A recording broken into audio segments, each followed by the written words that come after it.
ایک حدیث میں نے البدایہ میں پڑھی، اور جب روایت پڑھی نا تو پڑھ کے میں نے کتاب بند کر دی. میں نے کہا بس بھائی اب اس سے آگے کہاں جانا ہے کسی نے، یہ تو حد ہے، اس عنوان پر حد ہے. حضرت انس بن مالک حدیث کے راوی، میری طرف دیکھیے گا، حضرت انس بن مالک حدیث کے راوی ہے، توجہ کرنا. کہتے ایک بی بی حضور کے پاس آئی، اپنا علاقہ چھوڑ آئی، آ کے کھڑی ہوئی تو اس نے کہا حضور میں خاندان بھی چھوڑ آئی ہوں، سسرال بھی، میکا بھی، ننیال بھی، ددیال بھی، میں ہر ایک کو چھوڑ آئی ہوں. میں جائیداد والی تھی وہ بھی چھوڑ آئی ہوں، مال دولت بھی چھوڑ، ایک میرا بیٹا تھا جوان وہ میں ساتھ لائی ہوں. سونیا یہ آپ کی نوکری کرے گا اور میں حضرت فاطمہ کی ڈیوٹی کروں گی، میں حضرت عائشہ کے برتن دھویا کروں گی، میں بھی نوکری کروں گی. حاضر ہے.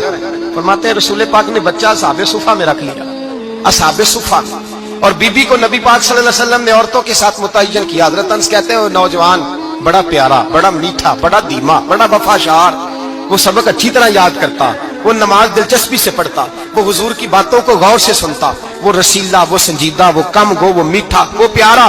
کہتے ہیں بڑی دلکشا طبیعت، اس کی مقناطیسی سی شخصیت، طبیعت کھینچی چلی جائے اس کی طرف، بڑا حسین و جمیل وہ نوجوان. اس ماں بیٹے کے تذکرے ہونے لگے کہ بڑی جائیدادیں چھوڑ کے آئے، بڑے مال والے، انہوں نے بڑی قربانی دی ہے، ہر رشتہ ناتا توڑ کے رب رسول سے یارانہ لگایا ہے، اللہ بڑا بے نیاز ہے. وہ بچہ بیمار ہو گیا، شدید علیل ہوا. حضرت انس بن مالک فرماتے ہیں ہم قریب جا کے بیٹھے تیمارداری کرنے تو اتنا علیل ہوا کہ اس کا وجود کانپنے لگا. کہتے ہیں کچھ ہی دیر گزری تو اس نے کلمہ پڑھا، روح پرواز کر گئی، روح پرواز کر گئی، سننا روح پرواز کر گئی. کہتے ہیں نبی پاک صلی اللہ علیہ وسلم کو بلایا، حضور آئے تو آنکھوں میں آنسو. نبی پاک صلی اللہ علیہ وسلم نے سر پہ ہاتھ پھیرا اور پہلے حضور نے جملے ارشاد فرمایا تم غسل دو، کفن دو، میں خود اس کا جنازہ پڑھاؤں گا. پھر حضور نے فرمایا نہیں، اسے غسل نہیں دینا. ارادہ بدل گیا، پروگرام تبدیل ہو گیا، اسے غسل نہیں دینا، کفن نہیں دینا. حضور کیا کرے؟ فرمایا اس کی اماں کو جا کے بتاؤ. یہ نہیں فرمایا بلا کے لاؤ، اماں کو جا کے بتاؤ. حضرت انس کہتے ہیں میں نے کوئی نرالا سے رنگ دیکھا، کوئی منفرد سا انداز دیکھا، ہمیں بھیج دیا اماں کو بلاؤ، اور خود نبی پاک اس کمرے سے نکل گئے اور حضور کے آنسو بھی یکدم خشک ہو گئے، مزاج بدل گیا، پریشانی بدل. اماں کو بلاؤ اس کی. پتہ نہیں ارادہ ہے محبوب کیا ہے، ارادہ ہے خدا کیا ہے. کہتے اس کی اماں کو جا کے خبر دی تو ماں کو تو بس کوئی اتنا بتا دے کہ بیٹا سائیکل سے گر گیا ہے، سائیکل سے گر گیا ہے. اماں ساری رات سوتی نہیں.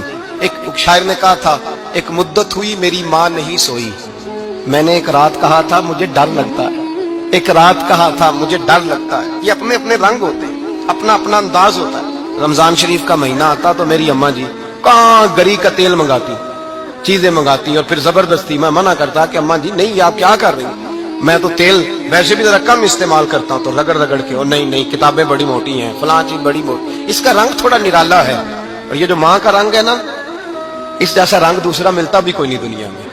یہ اپنی مثال آپ ہی ہے. اماں کو کہا تیرا بیٹا، اماں ذرا دوڑی، گری، پھر اٹھی، پھر گری، پھر اٹھی، پھر گری، روتی ہوئی آئی. کہتے ہیں پیچھے وہ روئی، لیکن جب بیٹے کی میت کے قریب آئی تو اب نہیں روئی. کہتے ہیں ہمارے چہروں پہ نظر دے ڈالی اور کہنے لگی تمہارا کلاس فیلو فوت ہو گیا، واقعی چلا گیا ہے. کہاں پردہ کر، واقعی کہاں. کہتے ہیں اماں نا زمین پہ بیٹھی اور پہلے اس نے بیٹے کے پیر اٹھا کے چومے، پھر سینے پہ رکھے، پھر وہاں سے اٹھی اور ادھر آئی، سر سجدے میں رکھا اور دونوں ہاتھ اٹھا کے کہنے لگی اے اللہ میں دولت کے لیے ایمان نہیں لائی تھی، اے اللہ میں جائیدادوں کے لیے کلمہ نہیں پڑھا تھا، مولا میں تیری بارگاہ میں آئی تھی تو میں تیرے اور تیرے رسول کو مان کر آئی تھی. خدا بندہ میں نے میکے چھوڑ دیے، سسرال چھوڑ دیا، ننیال چھوڑ دیے، ددیال، وہ دشمن تھے سارے دین کے، چھوڑ کے آئی. میں نے آرزوؤں کا بڑا مکان بھی چھوڑا. خدا بندہ بیٹے نے جانا تھا، مجھے شکوہ کوئی نہیں، لیکن خدا بندہ اب میرے سارے کہیں گے تو نے کلمہ پڑھا تھا تو تیرا بیٹا ہی چلا گیا. اے اللہ کی اگر تو نے دل مسلم کی دل جوئی نہیں، تانا دیں گے بت کے مسلم کا خدا کوئی نہیں.